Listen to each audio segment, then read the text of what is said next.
Coucou, c'est Irène Bidib de ma petite médiathèque et je vous retrouve aujourd'hui pour un petit bilan lecture. Je vais vous faire le bilan de mes lectures du mois de février. Je suis encore avec mon petit café. Et aujourd'hui, comme nous sommes au moment où je filme, la vidéo sera en ligne le dimanche. Pour moi, je filme, c'est mercredi, donc j'ai un tout petit peu de temps avant de commencer ma journée de travail. Et je me suis dit j'allais filmer tout de suite avant d'oublier. Donc je commence directement pour vous présenter les livres que j'ai lus en février. Je commence avec ce très bel album Befana la sorcière de Barbara Cuogni et Elenia Beretta. Donc ça a été traduit de l'italien. C'est un album qui m'a été offert par Blandine. Donc Blandine, si tu passes par là, merci beaucoup. Donc la Befana, si vous ne connaissez pas, c'est un personnage issu du folklore italien qui, j'essaye de trouver une image, voilà, qui se balade sur son balai comme de nombreuses sorcières, mais la particularité de la Befana, c'est qu'elle vient la nuit de l'épiphanie remplir les bas accrochés aux cheminées des enfants italiens avec des petits présents. Les enfants sages, ils ont des petites gourmandises ou des petits jouets. Ce ne sont pas des gros cadeaux comme ceux de Noël, c'est souvent des petits trucs. Mais voilà, si on a été sage, on a des petits cadeaux. Et si on n'a pas été sage, on a du charbon et des cailloux. Et ici, donc, les autrices, elles vont reprendre ce personnage issu du folklore et vont nous en livrer une version assez originale, puisque justement on va l'assimiler aux autres sorcières issues d'autres types de folklore et donner à ce mythe quelque chose de résolument féministe. Donc c'est une approche très originale que voilà, j'avais jamais vue de ce côté-là. Pour moi, la Befana, ça a bercé mon enfance. Voilà, c'était vraiment lié aux festivités de Noël et pas forcément même si effectivement elle ressemble à une sorcière parce que c'est une vieille dame avec un gros nez qui se balade sur un balai. C'est vraiment un personnage positif et j'avais pas spécialement réfléchi à la Befana comme à une sorcière. Pour moi, c'était vraiment les festivités de Noël. Et je vous montre aussi une page qui n'a rien à voir, mais pour vous montrer le style de dessin, j'ai trouvé ça vraiment très joli. On a plein de planches comme ça, très cosy. Et voilà, donc on a la nature, on a les intérieurs des maisons. C'est vraiment un très joli album. Donc si vous avez envie de découvrir la Befana et d'en avoir une approche très originale, tout en ayant quand même le côté très folklorique traditionnel, je vous conseille cet album qui du coup a été publié chez Cambourakis. Voici pour... Alors tous les titres, je vais les mettre en barre d'infos, hein, donc si vous... Voilà, vous pouvez faire des captures d'écran si vous voulez, mais sinon vous retrouvez tous les titres que je présente ici en barre d'infos. Je continue mon petit bilan lecture avec un roman jeunesse, Vainqueuse de Jean-Laurent Del Socorro, qui a été publié chez l'École des loisirs dans la collection M+. Donc on est sur un roman à destination d'adolescents. Après, voilà, qu'est-ce qu'ils disent? Est-ce qu'ils donnent un âge? Non, ils ne donnent pas particulièrement un âge. Mais il y a quand même des scènes de bataille et tout, donc voilà, à partir de l'âge où on peut, on peut lire des scènes de guerre et où on ne sera pas choqué par des morts, puisqu'il y a des morts dans l'histoire.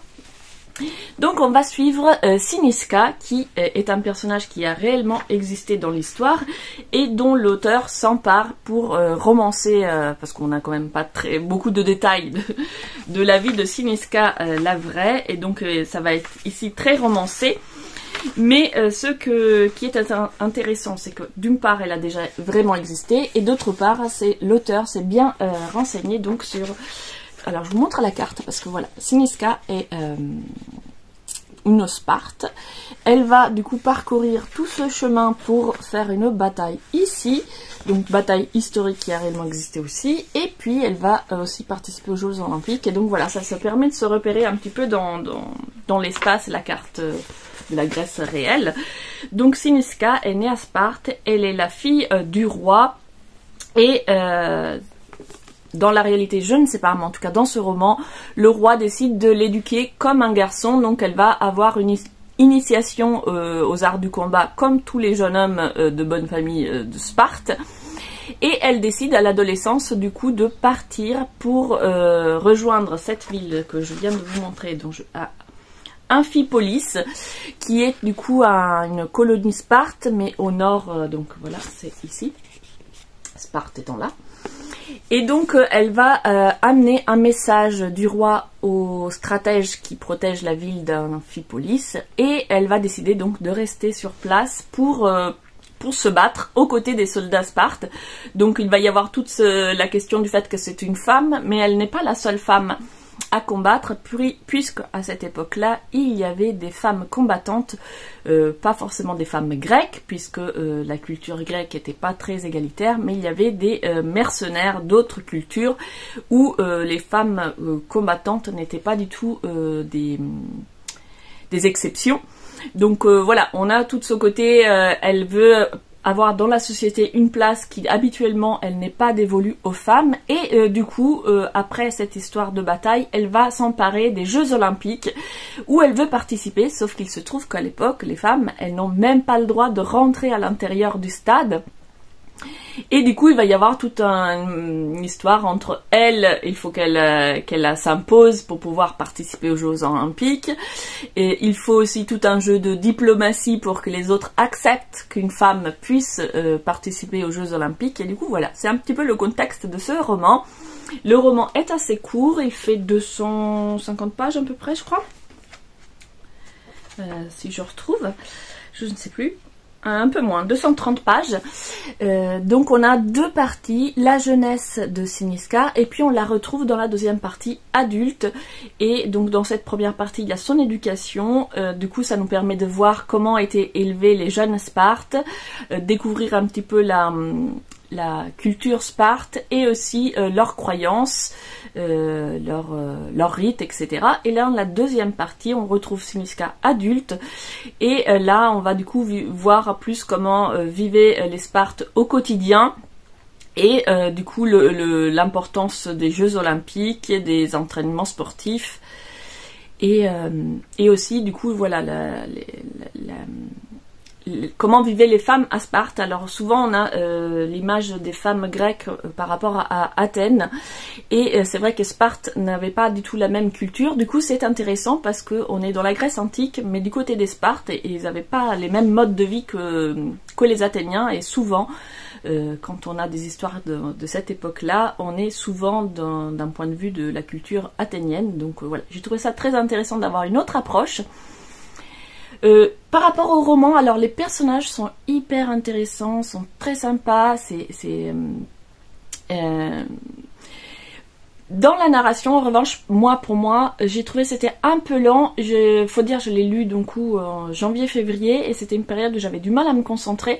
Du coup, je sais pas trop, c'est le style. Le style, il y a pas mal de moments assez réflexifs où Cynisca se pose beaucoup de questions, on la suit dans son quotidien, et du coup c'est vrai que moi, comme j'avais du mal à rester concentrée, je trouvais à chaque fois que je lisais, je prenais plaisir à lire, mais c'est vrai qu'il manquait ce côté un peu de tension qui fait que quand je posais le livre, on a envie d'y revenir.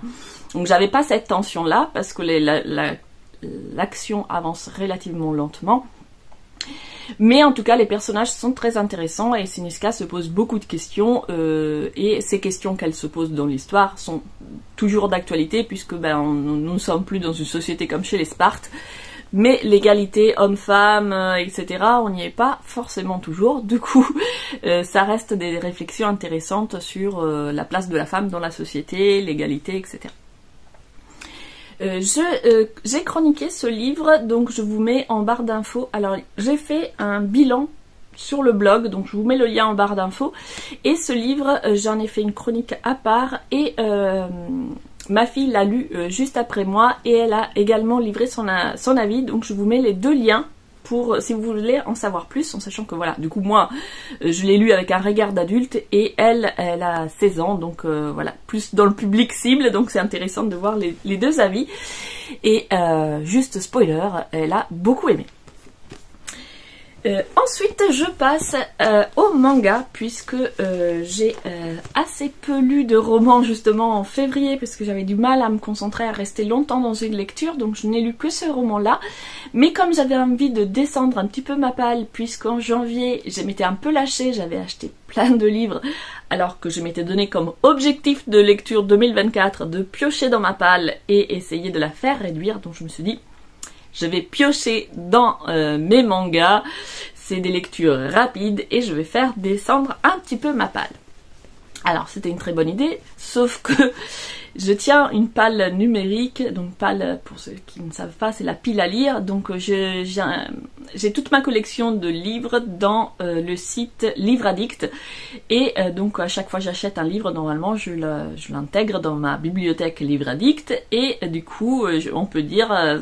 si on possède un livre, si on a envie de le lire, si on l'a déjà lu, si on est en train de le lire. Donc j'essaye de tenir à jour... Oh, pardon, il y a un livre qui s'est pété la gueule. J'essaye de le tenir à jour et de noter au fur et à mesure que j'achète les livres, qu'ils sont dans ma pile à lire, et ensuite je les enlève. Sauf que j'ai pioché tout un tas de mangas, et au moment de vouloir les enlever de ma pile à lire, je me suis rendu compte que j'avais oublié de les enregistrer. Ce qui fait que dans la vraie vie, j'ai descendu ma palle, mais sur Livre Addict, le nombre de livres n'a pas bougé.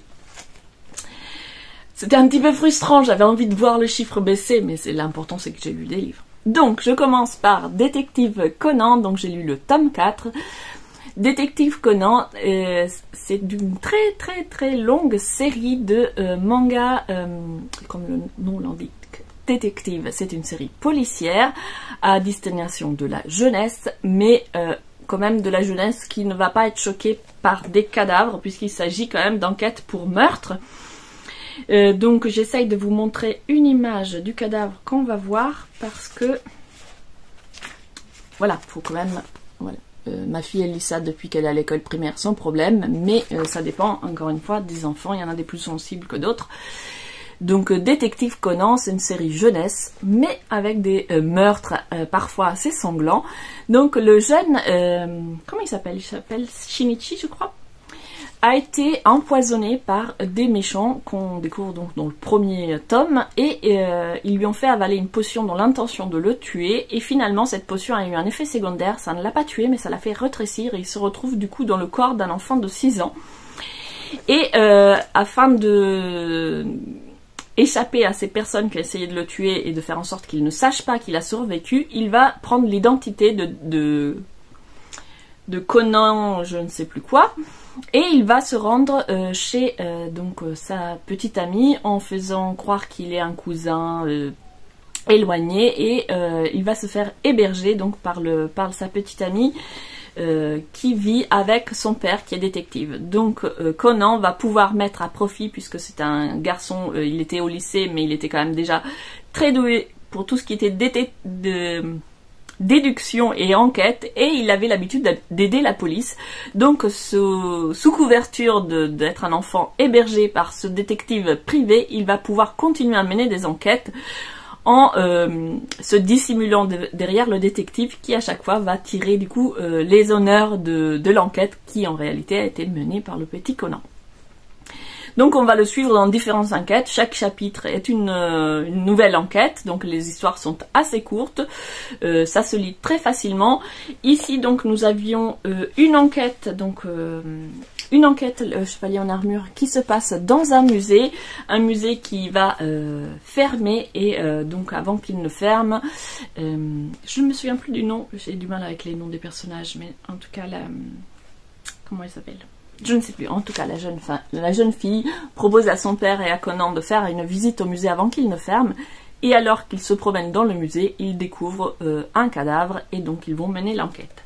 Ensuite nous avons une autre histoire qui est plus... voilà, il y a d'autres personnages, au fait, comme il a le corps d'un enfant de 6 ans, il a été remis à l'école et donc il a une petite bande de potes d'enfants de 6 ans. Lui, souvent ça l'agace parce que dans sa tête il en a 16 et donc l'accompagner des enfants de 6 ans parfois la nuit, mais n'empêche que ses enfants sont très attachés à lui et ils ont toujours envie de mener l'enquête, et donc il y a de temps en temps un chapitre où ce sont les enfants qui mènent l'enquête. Du coup ce sont des enquêtes beaucoup plus, voilà, il n'y a pas forcément de meurtre. Ici par exemple ils vont faire une chasse au trésor, ça commence comme un jeu mais finalement la carte qu'ils sont en train de suivre c'était des mafieux qui l'ont perdu, et du coup ils se retrouvent quand même avec les mafieux aux trousses. Et la troisième histoire, la troisième, non c'était quoi? La deuxième, je sais plus, oui c'est la chasse au trésor, c'est la dernière. Et il y a aussi une histoire dans le train où on va revoir les personnages qui ont essayé de le tuer au tout début de la série. Mais cette histoire là, j'ai trouvé ça apportait pas spécialement grand chose, parce que faut savoir que la série Conan fait 100 tomes, peut-être même un plus. Et que du coup le fil conducteur avec ces hommes en noir qui ont essayé de le tuer va durer pendant toute la série, et du coup ils réapparaissent de temps en temps mais à chaque fois ça nous apprend pas grand chose parce que le fil conducteur dure très longtemps. Moi je connais pas mal des histoires de cette série parce qu'elle a été adaptée en dessin animé, et j'ai regardé ce dessin animé avec mes enfants quand elles étaient plus petites. Et du coup, de temps en temps, quand je tombe sur un tome d'occasion, je l'achète parce que c'est une série que j'aime bien, mais comme je vous dis, elle est très longue, donc je vais pas l'acheter neuf. Mais à chaque fois, je tombe sur un tome d'occasion que nous n'avons pas, je l'achète. Donc on en a quelques-uns qu'on n'a pas forcément lus dans l'ordre, mais comme je vous dis, à chaque chapitre, c'est une histoire différente, donc c'est pas gênant. Deuxième manga que j'ai pioché dans ma pile, c'est le premier tome de Kingdom. C'était un manga qui m'avait été offert il y a déjà quelques années par ma fille, qui me l'avait offert pour son côté historique, puisque nous sommes dans la Chine. Donc est-ce qu'ils disent, je ne sais plus exactement quelle époque. C'est les royaumes combattants. Et c'est la Chine antique. Alors je sais plus l'époque exacte, mais en tout cas c'est la Chine antique. Donc c'était le contexte historique qui lui avait fait penser à moi. Et effectivement j'adore les mangas historiques, les romans historiques, tout ce qui est à lien avec l'histoire, ça me fascine. Du coup voilà. Je n'avais toujours pas pris le temps de le lire, et quand je l'ai lu, j'étais un petit peu déçue par rapport à mes attentes. Non pas que le manga soit pas réussi dans son genre, mais du coup on n'est pas du tout dans un manga historique. Oui, il y a un contexte historique qui est celui des royaumes combattants de la Chine antique, mais on est dans un de ces shonen avec un héros qui est super fort et qui va se battre contre des méchants toujours plus forts, et qui va toujours l'emporter parce que en plus d'être très fort, il est mu par des sentiments de loyauté, de je sais pas trop comment dire, mais enfin voilà, c'est vraiment l'archétype de ce type de shonen où le héros se bat contre voilà des ennemis qui à chaque fois arrivent et ils sont toujours plus forts que le précédent, mais lui il est super fort parce qu'il veut venger son ami, ou parce qu'il veut retrouver son père, ou parce que je ne sais pas quoi. Donc là il veut pas retrouver son père, il veut venger son ami, mais c'est un schéma hyper récurrent, et ce manga en ça n'a pas spécialement quelque chose d'original parce qu'on est vraiment dans l'archétype. Donc on rencontre le personnage principal qui est orphelin comme par hasard. Soit ils sont orphelins, soit ils ont été abandonnés par leurs parents. Ouais, il se trouve qu'il est orphelin et il a un meilleur ami, orphelin comme lui, avec qui il a grandi comme deux frères. Et comme nous sommes dans une époque de royaume combattant, ils se disent qu'il faut devenir donc un combattant pour pouvoir se hisser dans l'échelle sociale, puisqu'ils vivent plutôt comme des esclaves au sein d'une famille qui les a accueillis, mais bon, pour qui ils sont des esclaves. Et du coup, en cachette, dès qu'ils ont du temps libre, ils s'entraînent pour devenir des super forts combattants. Et comme ils sont très déterminés, ils sont très forts. Et son ami se fait engager pour aller travailler pour le prince.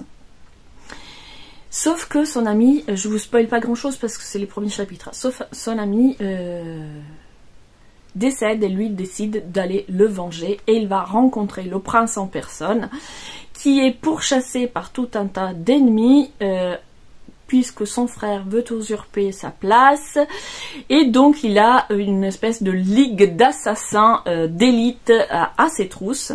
Et notre petit héros, qui n'a que 13 ans, et je vous montre quand même quelques images, voilà, là c'est lui avec son ami qui s'entraîne au départ. Et j'essaye de trouver des images du combat. Voilà, donc là, il se bat contre des brigands. Donc déjà, il y a toute une bande de brigands, tout un village de brigands. Lui, il est tout seul, il a 13 ans, mais évidemment, il l'emporte haut la main. C'est même pas compliqué. Sauf que là, arrive un assassin professionnel qui est un... Du coup, c'est son métier de tuer des gens. Il appartient à une ligue d'élite où c'est vraiment les meilleurs assassins qu'on puisse trouver. Mais lui, il est tellement motivé que qu'il va gagner. Je spoil pas grand chose, on se doute que la série est assez longue. Et en fait, c'est ça, ça m'a un petit peu... Déjà, il n'y a pas spécialement de surprise parce que c'est un schéma très classique d'histoire. Et puis, ce genre de personnage qui l'emporte... Enfin, c'est absolument pas réaliste, quoi. Un gamin de 13 ans qui l'emporte sur un assassin professionnel juste parce qu'il est motivé, bon. Du coup, j'étais déçue parce que je m'attendais à quelque chose de beaucoup plus historique et beaucoup moins... je crois que c'est Neketsu que ça s'appelle, ce style.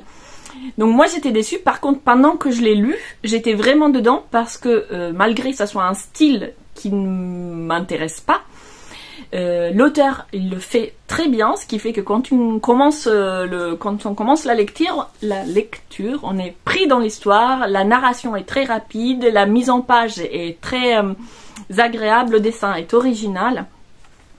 Et donc voilà, on enchaîne les pages et j'ai fini le tome en un rien de temps sans du tout m'ennuyer ni rien. C'est a posteriori, une fois que je l'ai posé, que je me suis demandé est-ce que je continue la série ou pas. J'aurais eu le deuxième tome sous la main, je l'aurais enchaîné parce que le rythme est vraiment, on est pris dans l'histoire, ça marche bien, le duo il marche bien, il y a même la petite mascotte pour amener une touche d'humour dans cette histoire très très sombre. Donc tous les ingrédients sont là pour être pris dans l'histoire. Donc voilà, je vous dis, si j'avais eu le deuxième tome sous la main, je l'aurais lu parce que c'est vraiment très bien fait. Par contre, quand je me suis posée, je me suis dit, bon, bah, qu'est-ce que je fais, je continue la série ou je l'arrête? Bah, du coup, je me suis dit, non, je l'arrête parce que le type d'histoire correspond pas du tout à ce que moi j'ai envie de lire. On est dans quelque chose, voilà, pas assez mature au niveau de l'intrigue et de l'approche historique pour moi. Mais si vous cherchez un shonen de combat avec un contexte historique, il est super bien fait et ça change un peu, le dessin est original et même si la structure générale de l'histoire on l'a déjà vu 50 000 fois et c'est toujours la même, j'ai trouvé que voilà, le contexte historique amène quelque chose voilà, d'un peu différent et le dessin est plutôt sympa. Et surtout, le rythme de l'intrigue, enfin c'est très bien mené, donc si on aime ce style, c'est très bien. Ensuite, j'ai lu le tome 2, donc je vais continuer avec deux tomes 2. Là, sur le coup, voilà, je vous les montre en même temps parce qu'ils ont un point commun, ce sont des vraies séries historiques. Donc là, ça prend bien sûr à chaque fois des libertés, hein, mais le contexte historique est approché de façon un petit peu plus sérieuse, un petit peu plus mature. Donc là, nous sommes dans l'Italie de la Renaissance avec Cesare, c'est le tome 2, c'est de Fuyumi Soryo. Elle travaille, donc le nom, ici en dessous, il y a son conseiller historique. Donc voilà, elle travaille avec un conseiller historique pour tout ce qui est justement le contexte historique. Cesare, c'est Cesare Borgia, qui est un personnage du coup de la Renaissance italienne assez important, qui le fils du pape Borgia. Ici, il est encore adolescent, il est à Pise pour ses études, donc à l'université de Pise. Son père n'est pas encore pape, là encore je spoil rien, ce sont des personnages historiques, donc nous savons qu'il va être pape, et donc pour l'instant il est toujours cardinal et il est en train de manigancer à la cour du Vatican pour avoir ses chances d'être élu le prochain pape, et son fils est un pion dans son échiquier, et son fils est aussi très intelligent, un fin stratège, donc lui-même va placer ses pions pour favoriser la politique de son père, mais aussi la sienne, et du coup voilà, il y a toutes ces intrigues de cour, on va dire, avec les nobles, l'église et les différentes alliances qui vont se créer. Et apport complètement fictif, comme Cesare est un personnage assez sombre, il a des ambitions politiques, il sert les ambitions politiques de son père, c'est un stratège, il n'est pas dans la joie de vivre et la légèreté, et du coup l'autrice lui apporte un personnage qui va devenir son ami et qui apporte de la candeur et de la fraîcheur. C'est quelqu'un de très... qui est aussi très intelligent, mais qui est beaucoup plus candide, beaucoup plus naïf, et donc voilà, ça va contrebalancer un petit peu le caractère très manipulateur de Cesare. J'aime beaucoup cette série, je vous montre quelques dessins. Donc là on est dans le dessin vraiment, je sais pas si vous voyez grand chose, dans un dessin assez fin. Bon là il y a quelques pages couleurs.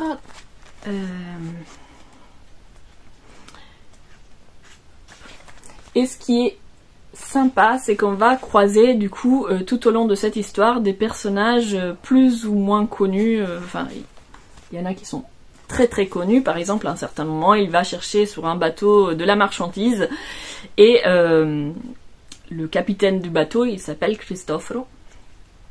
Et il parle d'un voyage qu'il va bientôt entreprendre pour aller dans les Indes. Et donc on se doute bien qui est ce Christophe et où va-t-il atterrir? Pas du tout dans les Indes.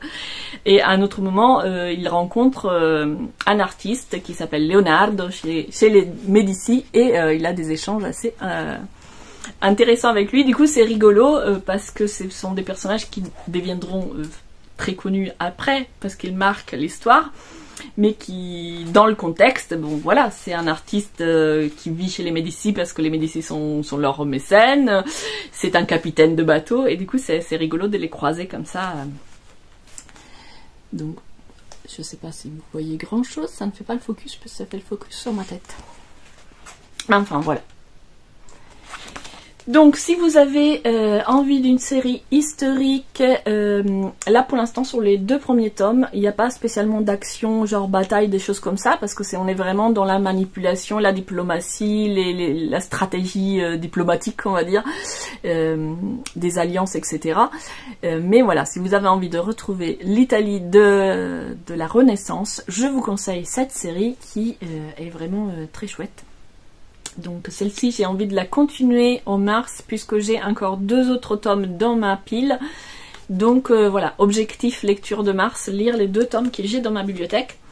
J'attends de les avoir lus avant d'acheter la suite, mais je pense que ça fait partie des séries que je vais conserver et continuer.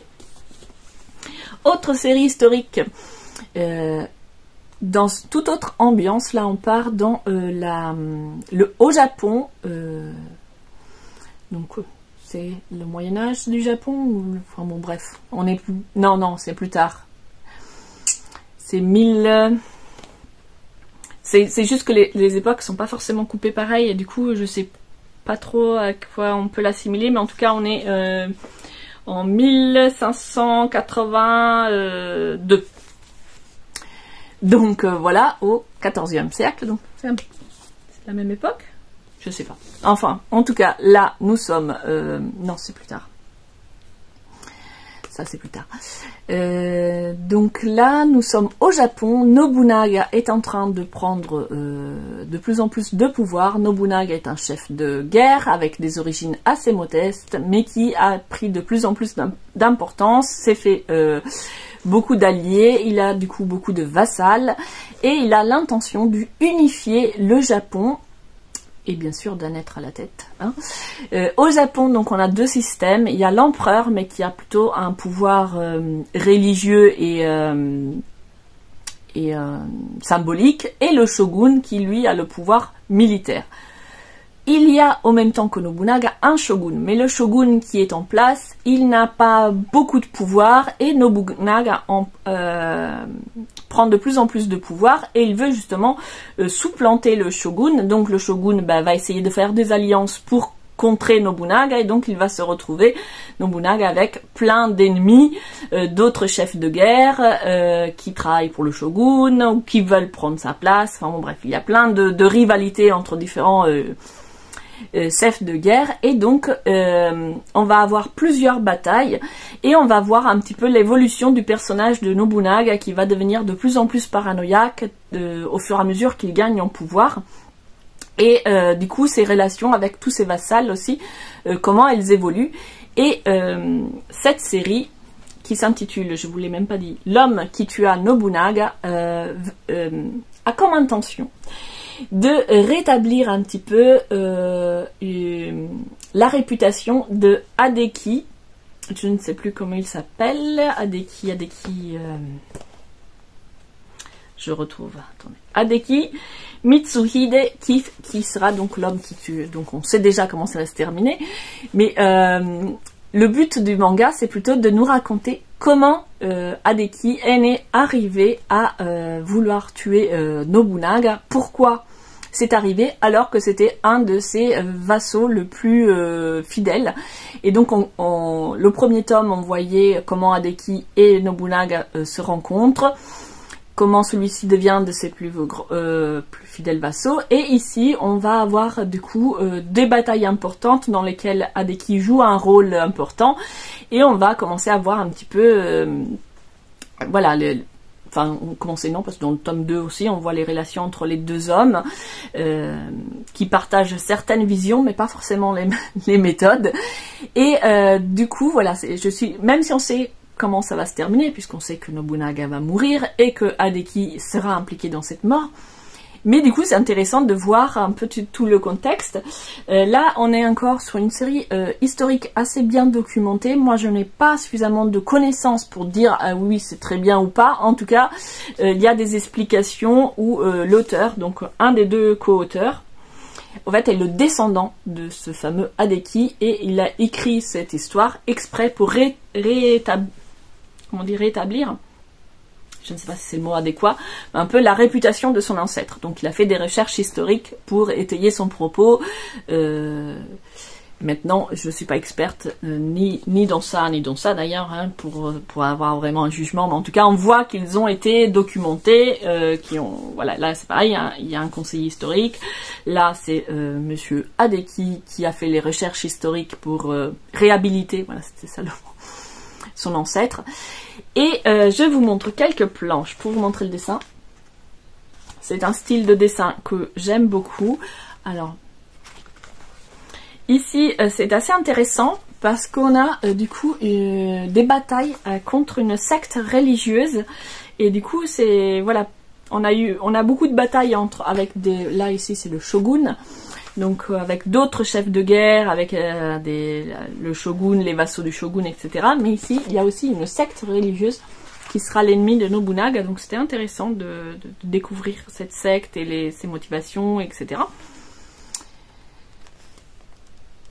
Donc si vous aimez le Japon et que vous êtes curieux de son histoire, je trouve que cette série est vraiment très bien.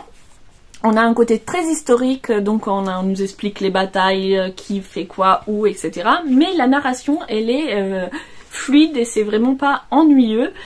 Et pour ceux qui ont envie d'aller un petit peu plus loin, il y a des petits encarts. J'essaie d'en trouver un, voilà. Il y a des petits, c'est pas forcément chaque chapitre, mais par exemple dans ce tome, il y en a 2, il y a des petits encarts avec quelques informations historiques complémentaires. Par exemple ici, c'est comment vivaient au quotidien les généraux de l'époque, et il y en avait un autre sur une bataille. Voilà, on a des informations historiques complémentaires. Donc voilà, si vous êtes fanat d'histoire et de Japon, je vous conseille cette série qui, elle, se termine en seulement 8 tomes, donc ça vaut le coup. Ça, c'est sûr, je vais la continuer et voir la terminer, puisque en 8 tomes, ça va aller vite. Et je finis cette sélection, ça fait déjà une demi-heure que je parle et j'espère que vous aviez prévu un petit thé. Donc je finis cette sélection avec une duologie, que reste-t-il de nos rêves. Le hasard a voulu que je lise cette duologie le même mois que cet album. Vous me direz c'est quoi le rapport? Ben, le rapport c'est que c'est un cadeau de Blandine. Donc Blandine, si t'es toujours là ou si tu passes par là, merci beaucoup. Donc elle me l'avait offerte il y a quelques temps et je n'avais toujours pas pris le temps de la lire. Et donc voilà qui est chose faite, j'aime beaucoup. Donc on va suivre ces deux jeunes filles tout au long de leur histoire. En fait on les rencontre, elles sont déjà âgées. Comment elle s'appelle la première? Je ne sais plus. Alors voilà, Kyoko, que l'on rencontre... J'essaie de vous montrer, voilà.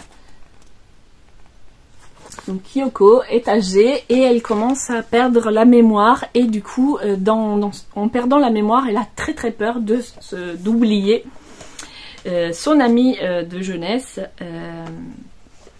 qui s'appelle Mitsu et qui est, voilà, là c'est Mitsu.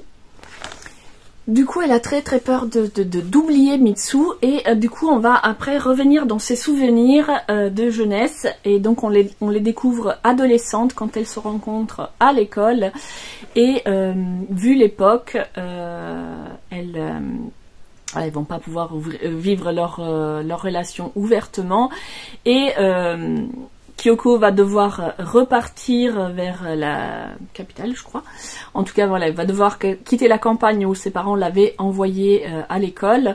Et du coup, comme elles veulent pas se quitter, elles vont faire une tentative de suicide. Sauf que finalement, ça va pas se passer comme prévu. Et elles vont revenir, mais gravement blessées. Et du coup, on va avoir toute leur relation en... comment dire, en fait voilà, elles vont se séparer adolescentes sur cette situation un petit peu douloureuse et dramatique et puis finalement elles vont chacune mener leur vie mais sans jamais oublier l'autre et donc elles vont se recroiser régulièrement mais jamais elles pourront vivre leur amour comme une histoire d'amour. Donc Kyoko va se marier, d'ailleurs au début on la rencontre avec sa famille. Voilà, là on a la famille, la fille et la petite fille de Kyoko. Alors que Mitsu va choisir, elle, de plonger dans le travail, d'avoir une carrière, etc. Et ne se mariera jamais. Mais jamais elles ne vont pouvoir vivre ensemble. Et donc voilà, on a différentes tranches de vie de quand elles sont... D'abord on les rencontre très jeunes, après on les rencontre jeunes adultes, après on les rencontre... adultes quand il y en a une qui décide de se marier, l'autre pas, enfin bon bref, je vous montre quelques tranches, voilà, on est sur du tranche de vie, mais voilà, autour de la relation entre ces deux jeunes femmes qui ne trouveront jamais je ne sais pas si on peut dire le courage ou l'occasion de vivre ouvertement leur relation. Donc voilà pour cette dernière série manga. Si vous avez envie d'un tranche de vie un petit peu différent, c'est une série très agréable avec un dessin très très fin. J'ai pris beaucoup de plaisir à la découvrir.